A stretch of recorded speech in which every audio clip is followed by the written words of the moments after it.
jangan pernah tinggalkan Allah dalam setiap momen kehidupan kita. Kenapa Ibnu Athaillah melarang kita untuk bergantung sama ikhtiar kita semata, bergantung sama planning kita, amal kita? Karena khawatir nanti kalau kita terlalu bergantung sama apa yang kita kerjakan, Allah kita lupakan sejatinya. Skenario terbaik, sutradara terbaik adalah Allah. Agar apa? Agar kita menjadi pribadi, kalaulah amal kita secara kasat mata berhasil, kita nggak sombong. Semuanya kita bisa lakukan karena mendapatkan izin, mendapatkan kekuatan, mendapatkan bimbingan dari Allah Subhanahu wa taala. Maka basmalah menjadi penting di situ sebagai sebuah, bukan sekedar bacaan, tapi ketika membaca basmalah ada komitmen, ada kesadaran bahwa apapun yang akan kita lakukan, amal kita, ikhtiar kita, planning kita, rencana-rencana kita, minta izin sama yang memiliki ini semua, minta izin sama Allah, kekuatan kepada Allah, bimbingan kepada Allah. Sehingga apa? Sehingga nanti apapun yang terjadi, kita menjadi lebih mudah menerimanya, ridho atas apapun yang terjadi atas rencana dan amal kita. Bukan amal kita, bukan aktivitas kita, bukan doa kita, bukan sholat kita, bukan bacaan Quran kita yang kemudian membuat kita mendapatkan cinta Allah, bahkan yang membuat kita masuk surganya Allah Subhanahu wa taala. Tetapi semuanya karena rahmatnya Allah Subhanahu wa ta'ala.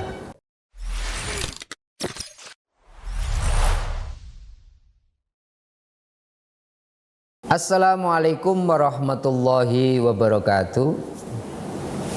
Sahabat-sahabatku, hari ini kita akan membincangkan salah satu kitab yang ditulis oleh Ibnu Athaillah Al-Sakandari, yaitu kitab Al-Hikam, yang berisi tentang catatan rohani, perjalanan rohani beliau untuk bisa mendekatkan diri kepada Allah Subhanahu wa taala. Ada kurang lebih 264 kata-kata hikmah yang insya Allah nanti akan kita coba pelajari bersama-sama, sehingga dengan panduan secara rohani pengalaman beliau ketika melakukan taqarrub ila Allah ini, kita bisa jadikan map, kita bisa jadikan peta, agar kita jangan salah memahami apa yang sesungguhnya secara rohani terjadi pada diri kita, atau jangan salah memahami bagaimana ketika kita melakukan sesuatu dan yang terjadi pada diri kita di dalam konteks interaksi kita dengan Allah Subhanahu wa ta'ala. Bismillahirrahmanirrahim. Kita awali dengan hikmah pertama dalam kitab tersebut, yaitu min alamatil i'timad alal amali nuqsanur roja inda wujudiz zalal. Ibnu Athaillah mengatakan salah satu tanda kalau kita sangat bergantung kepada aktivitas kita, kepada amal kita, kepada ikhtiar kita, ngandelin ikhtiar nih, ngandelin kerja keras kita, ngandelin apapun yang kita ikhtiari. Salah satu tandanya kalau kita bergantung sama amal kita adalah nuqsanur roja, berkurangnya harapan kita kepada Allah, inda wujudiz zalal, ketika ternyata ikhtiar kita, planning kita, rencana-rencana kita itu ada yang salah, ada yang gagal, ada yang tidak maksimal. Orang gampang putus asa karena apa? Iktimatnya, bergantungnya sama sesuatu yang bersifat fana, amal kita yang pasti tidak sempurna. Maka Allahus Samad, kalau kita mau kokoh iman kita, selalu berharap sama Allah, maka iktimatnya sama Allah. Allah As-Samad, Allah lah tempat bergantung yang paling kokoh. Lewat hikmah pertama ini, Ibnu Athaillah ingin mengajak kepada kita yang sedang melakukan suluk perjalanan rohani mendekatkan diri kepada Allah, Ayat ini bicara, hikmah ini bicara tentang jangan pernah tinggalkan Allah dalam setiap momen kehidupan kita.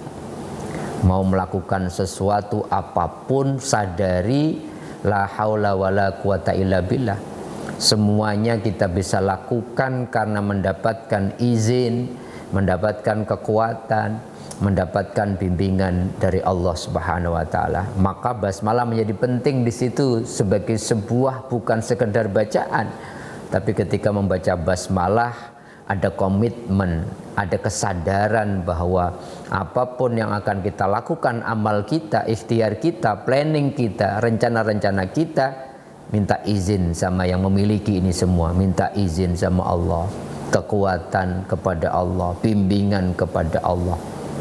Sehingga apa? Sehingga nanti apapun yang terjadi, kita menjadi lebih mudah menerimanya, ridho atas apapun yang terjadi atas rencana dan amal kita. Ini poin penting yang ingin diingatkan oleh Ibnu Athaillah. Yang kedua, ada sebuah kesadaran hakikat yang ingin disampaikan oleh kemudian Ibnu Athaillah, bahwa bukan amal kita, bukan aktivitas kita, bukan doa kita, bukan sholat kita, bukan bacaan Quran kita yang kemudian membuat kita mendapatkan cinta Allah, bahkan yang membuat kita masuk surganya Allah Subhanahu wa taala, tetapi semuanya karena rahmatnya Allah Subhanahu wa taala. Nabi sallallahu alaihi wasallam dalam riwayat Imam Muslim mengatakan, la yadkhulu ahadam minkum amaluhul jannah wala yujiruhu minan nar.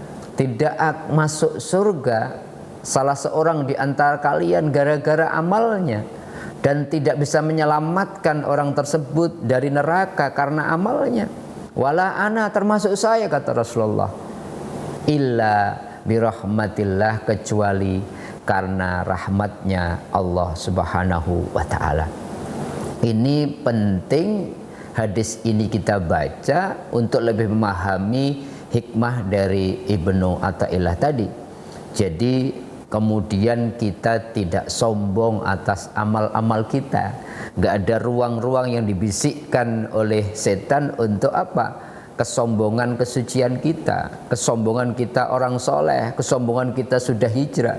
Karena apa? Semua yang terjadi, kita bisa sujud, kita bisa sholat, kita bisa melakukan aktivitas-aktivitas kebaikan. Yakini, sadari, itu semua karena rahmatnya Allah, karena bantuan Allah, karena hidayah Allah, kekuatannya juga dari Allah, dan Allah mengizinkan itu semua. Yang ketiga yang tidak kalah penting, kenapa Ibnu Athaillah melarang kita untuk bergantung sama ikhtiar kita semata, bergantung sama planning kita, amal kita? Karena khawatir nanti kalau kita terus bergantung sama apa yang kita kerjakan, Allah kita lupakan sejatinya. Skenario terbaik, sutradara terbaik adalah Allah.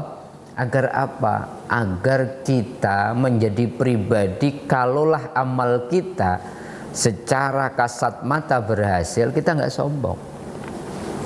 Kita kerja keras, alhamdulillah, kemudian hasilnya sesuai dengan harapan kita, nggak sombong, karena kita sadar bahwa ikhtiar kita tidak akan kemudian semata-mata gara-gara ikhtiar itu semuanya terjadi kesuksesan, karena sejak awal kita melibatkan Allah. Dan sebaliknya, sahabat-sahabatku, kalaulah kemudian wuzudiz zalal, kalau ada kurangnya, kegagalannya dari rencana-rencana kita, kita tidak berputus asa, tidak nuqsanur roja, tidak berkurang harapan kita kepada Allah Subhanahu wa ta'ala.